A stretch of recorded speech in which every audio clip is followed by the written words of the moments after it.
నువ్వు ఇక్కడ ఉన్నంత వరకు దెయ్యం అది ఇదని ఏదో ఒక నాటకాలు ఆడుతూనే ఉంటావు. నిన్ను హాస్టల్లో జాయిన్ చేస్తాను, అప్పుడే దానికి వస్తావు. నోరు పోయి. అక్క నేను నిర్ణయం తీసుకుంటా, అంతే. లోపలికి పిల్లరా నా మాట వినరా. హాస్టల్ అది వద్దురా, పిల్ల మనతోనే ఉండలేరా. అక్కడ కూడా ఏవో నాటకాలు ఆడేవని తెలిసిందో హాలిడేస్ కూడా ఇంటికి రానివ్వను.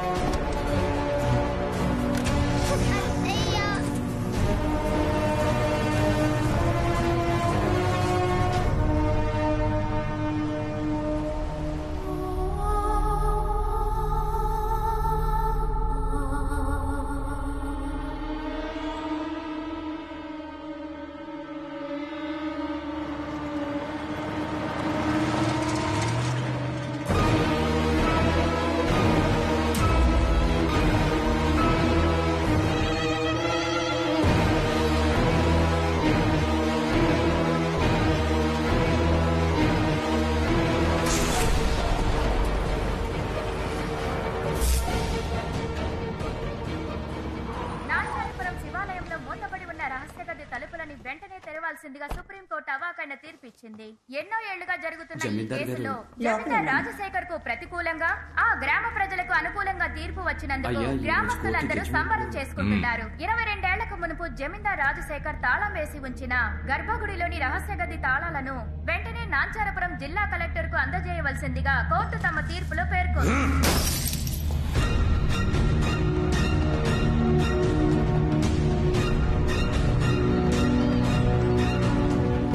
నువ్వు గుడికెళ్ళు. అలాగే.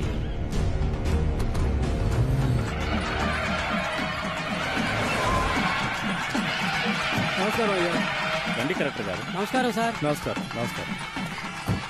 మొత్తానికి సుప్రీంకోర్టు వరకు వెళ్లి రహస్య గది తలుపు తెరవడానికి పర్మిషన్ తీసుకున్నారు. ఏం చేయమంటారయ్యా, 25 ఏళ్లుగా జమీందారు గారు గదిని తెరవనివ్వలేదే. ఊరు పంచాయతీ కింద కోర్టు చెప్పింది విన్నందువల్ల సుప్రీంకోర్టు వరకు వెళ్ళక తప్పలేదు. సరే రండి తలుపు తెరుద్దాం. ఆగండి, సుబ్రహ్మణ్యపురం వాళ్ళు రావాలి కదా. సుబ్రహ్మణ్యపురం వాళ్ళే ఆ సుబ్రహ్మణ్యేశ్వరుని ఇరువైపులా కొలుస్తారు. వాళ్ళ వంశం వాళ్ళే ఈ గుడిని కట్టారు. వచ్చే శుక్రవారం దీపం కదా, అందుకే ఇక్కడికి వస్తున్నారు. ఏం దీపం? మీరు ఊరు కొత్త కదా, తెలియదులేండి. ప్రతి ఏడాది ఈ శివాలయం నుండి కాగడా తీసుకెళ్లి కొండ మీద అమ్మవారికి మహాదీపం వెలిగిస్తారు. ఆ జ్యోతి వెలుగులోనే సుబ్రహ్మణ్యుడు తల్లిదండ్రుల్ని కొలుస్తాడని శాస్త్రం చెబుతోంది. సంప్రదాయంగా సుబ్రహ్మణ్యపురం వాళ్ళు కాగడా తీసుకోవడం కోసం ఈ గుడికి వస్తున్నారు. సరిగ్గా ఈ రోజు వాళ్ళు వచ్చే సమయానికి మనకి కోర్టు తీర్పు వచ్చేసింది కదా. ఆ ఊరు స్వామీజీ ముందే గది తలుపులు తెరవాలని ఊరు జనం ఆశపడుతున్నారు.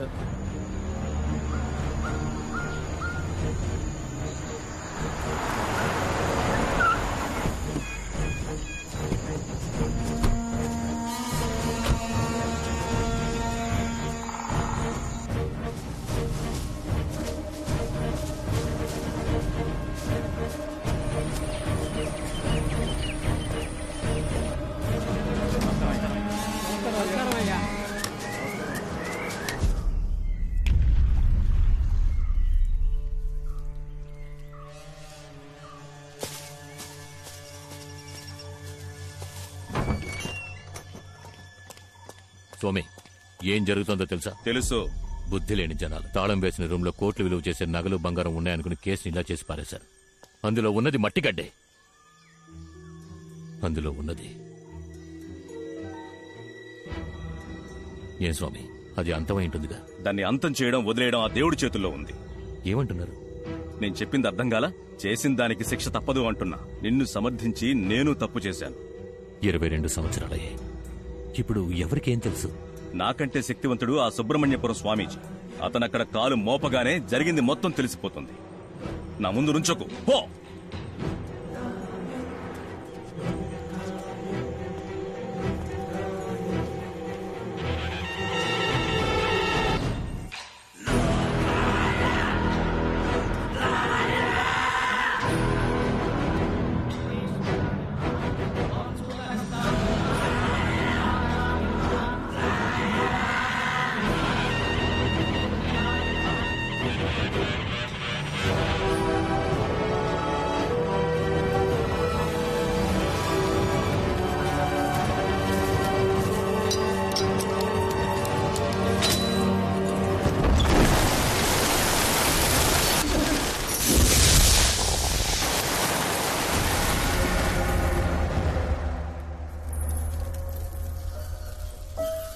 ఈ రూమ్ లో ఏమీ లేదే, ఎందుకు జమీందారు ఇన్నాళ్ళు తాళం వేసి ఉంచారు? ఏమయ్యా, ఈ ఖాళీ రూమ్ కోసమా ప్రజలు కేసు పెట్టి సుప్రీంకోర్టు వరకు వెళ్లారు? చెప్పు. అయ్యా, మంచి వార్తే. మనం భయపడినట్టుగా రూమ్ లో ఏమీ లేదు.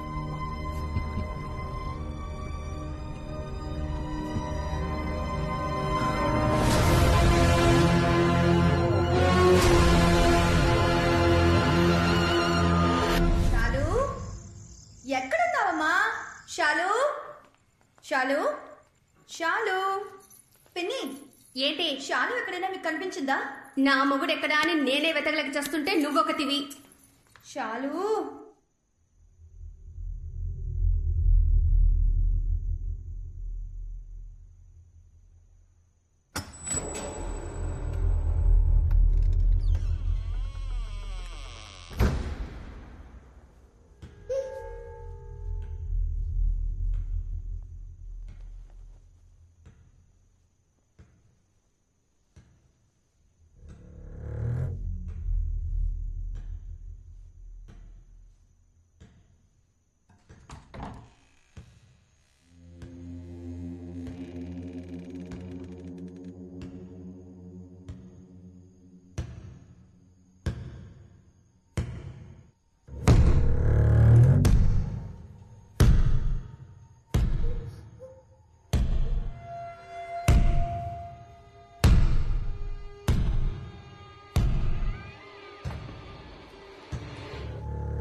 షాలు, ఇక్కడేం చేస్తున్నావు? ఈ టేబుల్ కింద దాక్కున్న ఆటలేంటి? నిన్ను ఎంతసేపటి నుంచి వెతుకుతున్నానో తెలుసా? రా, ఫోన్ చేద్దాం. మస్ మరణం టప్పు తరుణం, అతని పేరే మనకు శరణం. ఏంటమ్మా షాలుని జాగ్రత్తగా చూసుకోమని చెప్పి నేను నీకేగా అప్పగించి వెళ్ళాను. దానికన్నా నీకు టిక్ టాక్ ముఖ్యమైపోయిందా? వీడియోకి లైక్ పెడతావనుకుంటే నువ్వు ఫోన్ నే కింద పడేస్తున్నావేంటి? నీ కోపం పొగర వల్లేని కట్టుకున్న ముగుడికి డైవర్స్ ఇచ్చేసి ఇక్కడ పిల్లతో ఒంటరిగా కష్టపడుతున్నావు. నువ్వు మాత్రం ఏంటి నీ మొగుడుతోనా ఉన్నా? ఏయ్, వాడే నన్ను వదిలేసి పారిపోయాడే. నా రాత బాగోకే నీ పిల్లని చూసుకుంటూ నా తమ్ముడు పచ్చనే ఇలా బతుకుతున్నాను. కానీ నీ మొగుడు సంగతి అలా కాదుగా. మా అల్లుడు బంగారు కొండ. మీ చెల్లెలు నన్ను తరుముకొస్తోంది. ఈ రోజేంటి అరుస్తోందా కరుస్తోందా? అరుస్తూ కర్రతో వస్తుంది. నన్ను ఇరికించొద్దు. ఎక్కడికి చచ్చావు? నువ్వు మాత్రం ఈ రోజు నా చేతికి దొరికావో ఒకే దెబ్బ ఇదిగో, ఏంటి మళ్ళీ ఆ? లేకపోతేటక ఊర్లో అందరి దగ్గర అప్పులు చేసి దానికి వడ్డీ కట్టాలని ఆస్తి అమ్మేశాడు. ఏదో అన్నయ్య కాళ్ళు పట్టుకొని ఇంట్లో మూలుంటాడని తీసుకొస్తే మళ్ళీ కుక్క బుద్ధి చూపిస్తున్నాడు. ఇప్పుడు నా చేతి కాజేశాడు. దొంగ పంది. అయ్యో పాపమే, ఆయనకి వినిపించిందంటే చాలా ఫీల్ అవుతాడు. మొహం వాడికి సిగ్గు సరం లేదు. తీసుకున్న అప్పుని ఇంకో 4 రోజుల్లో ఆడు తీర్చలేదో నీ కూతుర్లా నేను డైవర్స్ ఇచ్చి పారినొక్తా. అప్పుడే అప్పులోడెవడు వడ్డీ కట్టి గిడ్డి కట్టని ఇంటి ముందు నిల్చోడు. మీ అత్త మామల కుటుంబం రాజకీయాల్లో మునిగి తేలింది. మీ మామగారు పోయాక మీ ఆయనకి అదే పోస్టింగ్ ఇచ్చేశారు. గెలిచి ఎమ్మెల్యే అయిపోతాడని అప్పో సప్పో చేసేశాడు. ఆఖరికి ఓడిపోయాడు. గెలిచే మొహం అది. నేను చెప్పేది వినవే. కాస్త కోపం మణి. తెచ్చుకోవాలి, మంచిది. సేట్ని ప్రస్తుతం దీంతో అడ్జస్ట్ అవ్వమను. ఏంటి చిట్టిబాబు గారు ఇది? సేటు జుబ్బా కుట్టివ్వమంటే మీరు వట్టి చెడ్డీ కుట్టిస్తే ఎలా? ఇది ఏ మూలకే? మీరు మాత్రం ఇంకో వారంలో ఫుల్ అమౌంట్ సెటిల్ చేయకపోతే సేటు మీ జమీందారు బావగారి మీద కేసు పెడతానంటున్నాడు. ఆయన మీద? అవును మరి, మీకోసం ఆయనే కదా పూచి సంతకం పెట్టింది. ఆయన ఎక్కడ పెట్టాడురా? ఆయన సంతకం నేనే కదా ఓ, పెట్టాను. అంటే మిమ్మల్ని బొక్కలో తోస్తే జమీందారు గారు జామీన్ ఇవ్వలేరన్నమాట. జమీందార్ జామీన్ ఈ టైంలో ఈ రైమింగ్ ఇప్పుడు అవసరమా? ఏదో ఒక చక్కటి ఐడియా ఇవ్వరా? దీనికి ఒకే ఒక ఐడియా ఉంది. ఏంటి? సేటు గారు ఎప్పటి నుంచో ఈ అంతఃపురం మీద చుట్టూ ఉన్న ఖాళీ స్థలం మీద ఒక కన్నేశారు. జమీందారు గారితో మీరు ఏదో ఒకటి చెప్పి ఈ అంతఃపురాన్ని అమ్మేలా చేస్తే ఇందులో వచ్చే కమిషన్ అమౌంట్ తోనే మీ అప్పు మొత్తం తీర్చేయచ్చు. నేనే వడ్డీకి డబ్బులు లేక ఇల్లరికి పల్లుడుగా వచ్చాను. జమీందారుతో నన్ను చెప్పమంటున్నావే? మీ ఆవిడ్ని మాట్లాడమని చెప్పండి. అది నాతోనే సరిగ్గా మాట్లాడదు. నా తరపున మాట్లాడుతుందా? నీ దగ్గర దాచడం ఎందుకు? పెళ్ళే ఈ ఏడాదితో 15 ఏళ్లు పూర్తవుతున్నాయి. ఇంకా ఫస్ట్ నైట్ జరగలేదు. దాన్ని ముట్టుకోవాలంటే నేను అప్పు తెచ్చాలట. ఓ, అయితే మరి అక్క ఇంకా ఫ్రెష్ గానే ఉన్నారా? చాలు, నువ్వు రాను రాను బాగా అల్లరి చేస్తున్నావు. తినకుండా మానేయడానికి ఏదో ఒక రీజన్ చెప్తూనే ఉన్నావు. ఏమీ లేని ఇంట్లో దెయ్యం ఉంది భూత ఉందని డ్రామాలు ఆడడం స్టాప్ చేయి, లేదంటే నేను హాస్టల్ కి పంపించేస్తాను. ఐడియా. అంతఃపురంలో ఓ ఆత్మ తిరుగుతోందని మనమే పుకారు పుట్టిస్తే అందరూ వెళ్ళిపోతారు.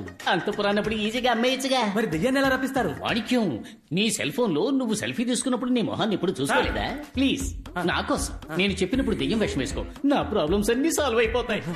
అయ్యయ్యో, కొత్త ప్రాబ్లం వచ్చింది. నువ్వు వెళ్ళిపో, నేను వెళ్ళిపోతా.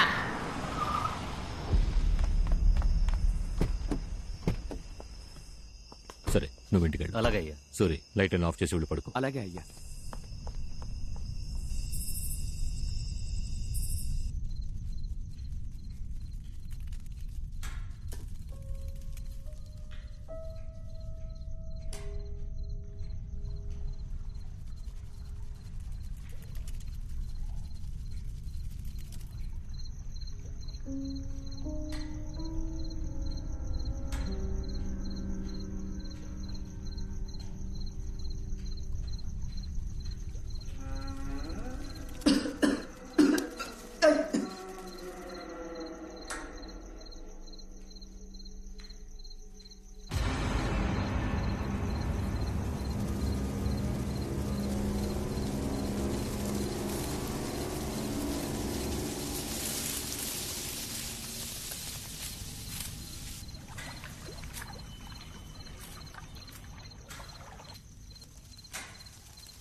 సూరి, రే సూరి,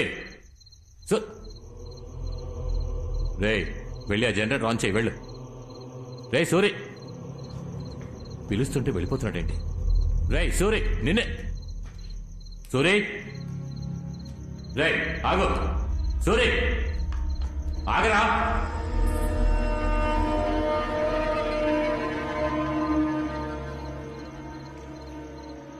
సూరి,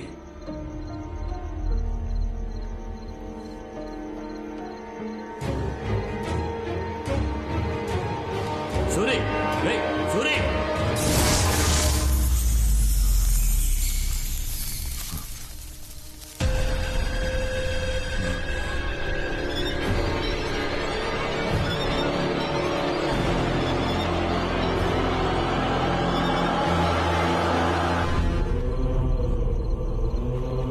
సూరి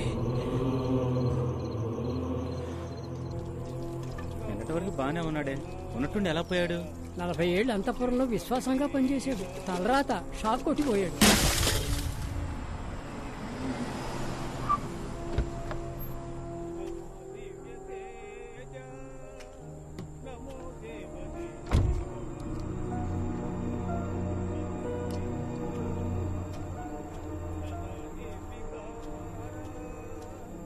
రేయ్, ఇక్కడికి దాన్ని ఎవరు రమ్మన్నారు? అదే కదా రమ్మని ఎవరన్నారా?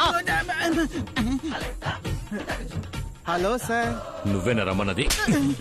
సార్ కాలు తడబడిందని ముందుకు వచ్చాను సార్, అంతలోనే కొట్టేశారు. రేయ్, ఆయన కాబట్టి ఒక్కదాంతో వదిలేశారు. నేనైతే కాల్ చేసి పిలిచిన వాడిని గొంతు నిలిమి చంపేశావా? కాల్ చేసి పిలిచింది వీడే. ఏది చంపు చూద్దాం. ఎవరదే?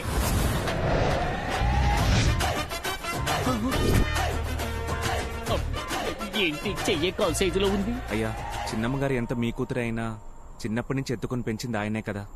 అలాంటిది ఆయన చావుకు రాకపోతే ఎలా? అందుకే ఫోన్ చేసి రమ్మన్నా. అయ్యా ఎంతైనా ఎరా క్రిందటిసారి కంటే కూడా ఎర్రబడింది కదా. అతడు కొట్టి నా చెంప ఎర్రబడిపోయిందే, నీకు అది అక్కర్లేదు కదా. ఫీల్ ఓకురా.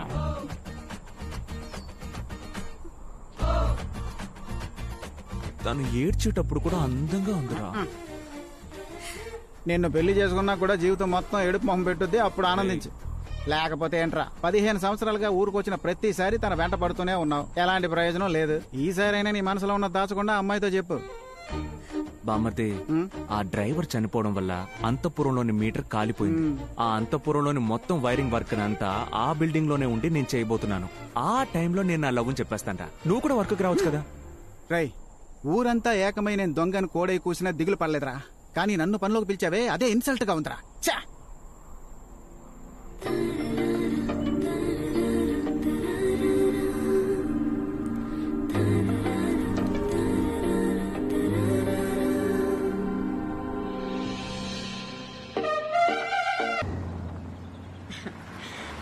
జ్యోతి వచ్చేసింది.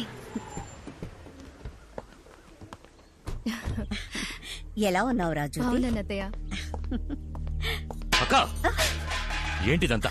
6 మాసాల తర్వాత వచ్చింది పాపం, అందుకే హారతి. శ్మశానం నుంచి వచ్చిన దానికి హారతి ఇస్తారా? ఎప్పుడు బయలుదేరుతున్నావు? 2-3 రోజుల్లో. ఏం వచ్చిన పని అయిపోయిందిగా, బయలుదేరచ్చు కదా. జ్యోతి, నువ్వేం ఫీల్ అవ్వకమ్మా. మామయ్య గారి గురించి నీకు తెలియదే ఉంది. రా లోపలికి వెళ్దాం. నువ్వు రామ్మా. హాయ్ శాలు, చిట్టి తల్లి ఎలా ఉన్నావు? ఇక్కడ ఒంటరిగా కూర్చొని ఏం చేస్తున్నావు? నీకోసం ఏం కొని తీసుకొచ్చినా చూసావా? కిస్ ఇస్తేనే చాక్లెట్.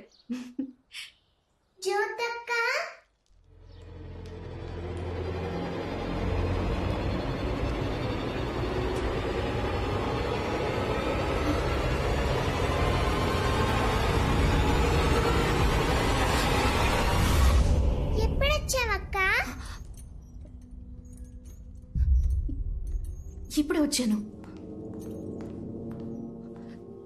ఇదిగో తీసుకో. Thank you.